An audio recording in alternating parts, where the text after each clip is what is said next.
Order number 10, the Parliamentary Pensions Amendment Bill, National Assembly Bill number 48 of 2022, first reading. A bill for an act of Parliament to amend the Parliamentary Pensions Act and for connected purposes.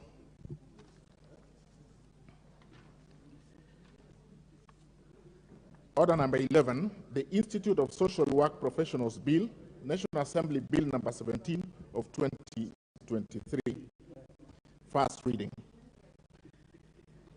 A bill for an act of Parliament to provide for the establishment of the Institute of Social Work and Social Work Professionals Board, to provide for the examination, registration, and regulation of the standards and practice of social work professionals and for connected purposes.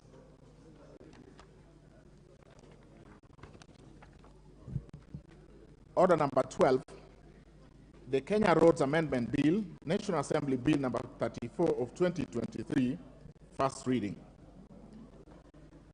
A bill for an act of Parliament to amend the Kenya Roads Act. Order number 13, the National Land Commission Amendment Bill, National Assembly Bill number 43 of 2023, first reading.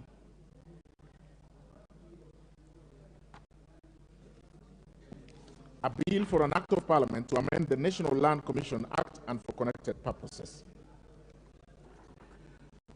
Order number 14, motion, consideration of the Universities Regulations 2023. May proceed. Honorable Chepkonga, you may move the motion. Thank you, Honorable Speaker. I thought the clerk was still reading. Honorable Speaker, I beg to move that the House adopts the report on the Universities Regulations 2023, legal notice number 56 of 2023, laid on the table of the House on Thursday, 14 September 2023, and pursuant to Section 15, subsection 4 of the Statutory Instruments Act 2013, recommends to the House to annul in entirety the University Regulations 2023 on the following reasons, among others, Madam Speaker. Madam Speaker, this was a very vibrant discussion with the Cabinet Secretary for Education. We made so many recommendations for them to effect amendments, and we wanted them to withdraw the regulations so that we do not need to annul them. But since they have refused to do so, we are recommending to the House that these regulations be annulled in its entirety on the following reasons. One, with regard to the question of certificates and diplomas and degrees, Honorable Speaker, Part 11 of the regulations provides for the recognition and equation of degrees, diplomas, certificates conferred as or awarded by foreign universities and institutions, among others, Madam Speaker. The regulation seeks to usurp the role and functions of the Kenya National Qualification Authority, which is established under an Act of Parliament, which is the Kenya National Qualification Framework Act number 22 of 2014. Madam Speaker, this is a body which is responsible for the establishing of standards for harmonization and recognition of national and foreign qualification, advising and supporting any person, body, or institution which is responsible for the award of national qualifications and defining the levels of qualification and competencies. There's therefore need to have consulted the authority to demonstrate consultation on the regulation itself and its impact on the national qualification regulations. Because, Madam Speaker, the national qualification regulations provides very explicitly and clearly, and does not leave any room for any other institution to purport to take over the functions of the Kenya National Qualification Framework Authority. And so to that effect, Madam Speaker, these regulations are in contravention of Section 13A of the Statutory Instruments Act of 2013, which requires that all regulations must conform to all other written laws. These regulations, Madam Speaker, do not conform to all other written laws. The second one, Madam Speaker, is that these regulations did not, the statutory making body did not provide any regulatory impact statement. This is important in the sense that, Madam Speaker, the university regulations, as promulgated by the minister, heavily and in a big percentage affects the citizens and families of this country, not only economically, but also socially. And for both learners and parents and guardians and sponsors, including workers employed by the universities, Section 6, Section 7, and Section 8 of the Statutory Instruments Act 2013 requires that where regulations are likely to impose significant costs on the community, then they ought to conduct a regulatory impact statement and submit a regulatory impact statement to the committee. They failed to do so, Madam Speaker, to conduct and to publish a regulatory impact statement in the Gazette or newspapers of wide circulation, and thereby contravening Section 6, Section 7, and Section 8 of the Statutory Instruments Act. And on that note, Madam Speaker, we are therefore recommending that since they did not comply with the Statutory Instruments Act that governs the making of all regulations, these regulations must be annulled in its entirety. The third, Madam Speaker, is that the committee noted that the regulations fall short of complying with the minimum threshold set out in Article 10, Article 118, and Article 259, Sub-Article 11 of the Constitution, as read with Section 5 and Section 5A and 13 of the Statutory Instruments Act of 2013 in relation to conducting public participation prior to the publication of the regulations. Madam Speaker, we consider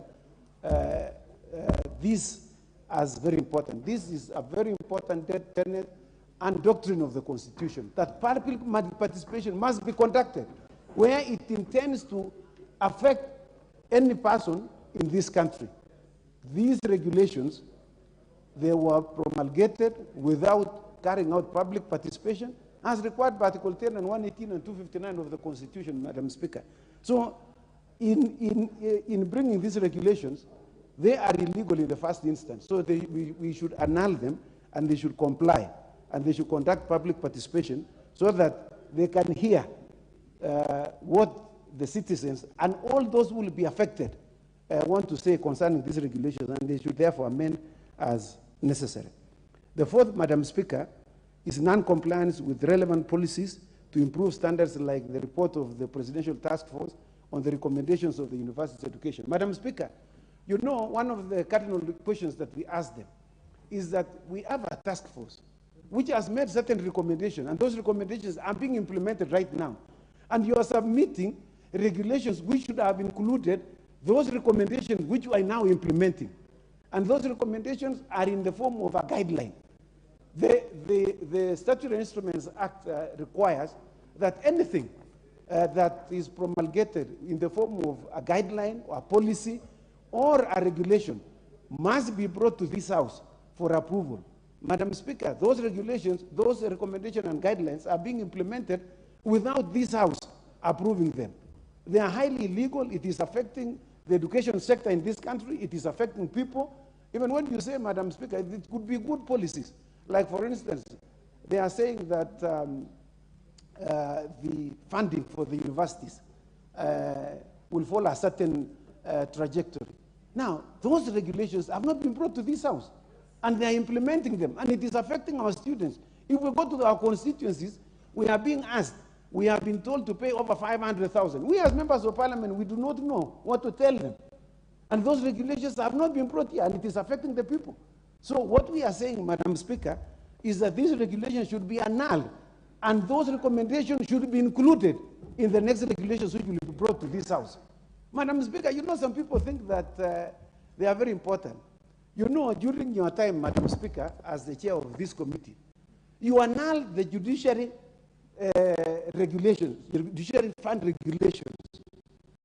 And the judiciary itself appreciated that in fact the regulations themselves were unconstitutional. And in fact, pursuant to the recommendations that you made, they went further and amended those regulations, they brought back, and you approved the regulations. So, Madam Speaker, we are asking those who are regulating making authorities to comply with that Statutory Instruments Act, the enabling statute, and the Constitution. Madam Speaker, we cannot allow people to usurp the role of Parliament. Article 95 of the Constitution is very clear.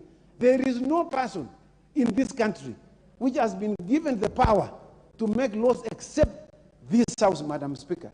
And so anybody who proposes to usurp him, now they do not provide for mechanism of due process, and provided under Article 47 of the Constitution.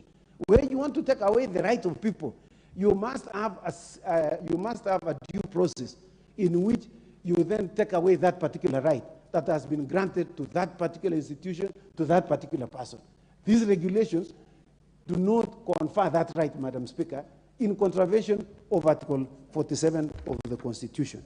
And so therefore we are recommending to this House that these regulations be annulled in its entirety, and that the statutory making body makes the necessary amendments and brings back those regulations.